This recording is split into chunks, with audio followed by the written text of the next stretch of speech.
Hey guys, welcome to another edition of the Tech Talk. I'm your host, Jonathan, and I'm excited to talk more about what's going on at CES in Las Vegas. They have some amazing tech showcases from all different kinds of companies. There's so many to pick from.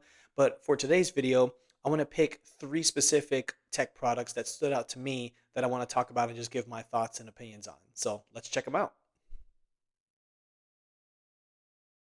Well, one of the first products to stick out to me is a concept that Legion put together called the Legion Pro Rollable. And what that is, it's a laptop concept, particularly gaming laptop, but also if you want to use it for productivity, that has a screen that goes from a 16-inch screen and it has a rollable display that will expand out to a 21-inch, all the way to what they say, a 24-inch wide, ultra wide screen display.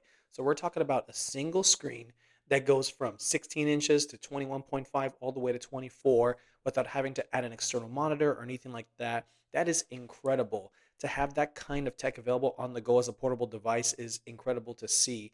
Really cool concept. I like this idea because if you're someone that's on the go productivity wise, but you need more real estate on your monitor screen, you're not limited to a hard limit of how big your monitor is or your laptop screen in this case. And so you get to see an expansion. You can have it grow. So if you want multiple um, apps open at the same time, do multitasking or video editing, this is the perfect device for that. And then, of course, for the gamer, if they want that ultra wide experience for their gaming, if the game they're playing supports it, they can just activate that feature and the screen will expand for them. So it's really, really cool to see this concept. I hope it turns into a product. I'd imagine it's not going to be the lowest cost product, but it might be worth an investment if you're looking to have a product that gives you that kind of flexibility when it comes to doing any kind of multitasking or gaming. So, really cool product. Hope to see this come to market soon because I think it's a really awesome idea.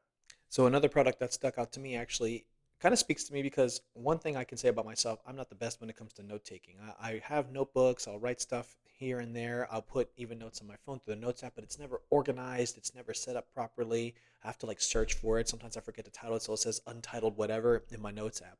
But there's a new product by TCL and they call it the Note A1 Next Paper and it boasts an e-paper display. And what's great about this is that it mimics the feeling of writing a pen on a piece of paper while using a high quality screen. So it feels like your standard paper and pen experience, but it's all digital. It stores everything digitally. You can write it out. You can have it show as exactly as it's written, or you can write it out and it can translate it into text for you. It organizes it. It's geared to be a note taking device. It's not a tablet, it's an e paper ink device that is designed to give you that premium note taking experience. And I actually am interested in considering this because I want to get better at my organization.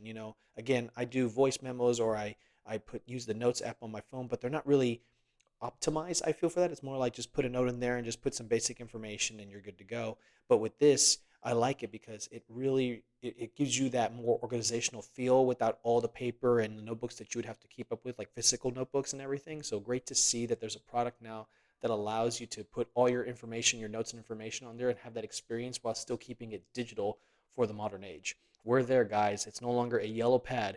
It's now these digital notebooks, and honestly, I'm here for it. So I'm excited to see how that product turns out when it's released because I am strongly considering getting it. And finally, guys, this one is not something that I would personally get because it's just not for me. But it caught my attention because I just something like who thought of this? But Lego has now smart bricks. Yes, you heard that right. Smart bricks, where according to them, you can use them with your standard Lego bricks. But what happens is they're equipped with chips that recognize other bricks, measure tilt and movement, generate sounds, and activate LEDs and much more. And they're set to debut with some Star Wars Lego sets on March 1st, ranging in price from $70 to $160. Now, how this translates into an experience? No idea. I have questions. For example, how long do the battery lasts? Can you program them? Can you set them specifically? If it turns on a color that you don't want it to, do you have to use an app to change that or anything like that? Do they have to be synced with a smart device? And if they have rechargeable batteries, how do you recharge them? Is there a dock where you have to stack the bricks and use them? So many, many questions. It's a very interesting concept. Definitely not sure how long that's going to last. I just don't see there being a lot of viability in that. I mean, it's a cool idea, but unless you're going to keep it consistently powered and it has like extremely good battery life that adds for a great effect, I just don't see these being successful long term. I could be wrong. We've said that about certain types of tech over the past few years, and there's some tech that we thought were going to last, didn't last, and others that we thought was going to fall apart, but they ended up blowing up and becoming very popular. So we'll give it a chance and see. But it's definitely not something I'll probably ever use. But I was just curious to see, what this was about because I've never heard of a smart Lego brick or a lit up Lego brick before. So it's gonna be interesting. So just curious on that. But yeah. So guys, these are the three items that stuck out to me at CES so far. I know there's much more, and I will probably review some of that and just see what else is out there. And then if I catch any more that catches my interest, I'll make a video and share them with you guys. So thanks for watching my video today, guys. I really appreciate it. If you like this video, please subscribe to my channel. Also hit that notification bell so that you'll get notified when new content comes in. Excited to share more tech news and thoughts and opinions with you guys. So thank you so much for coming to Tech Talk, guys. Looking forward to talking to you again soon. Talk to you later.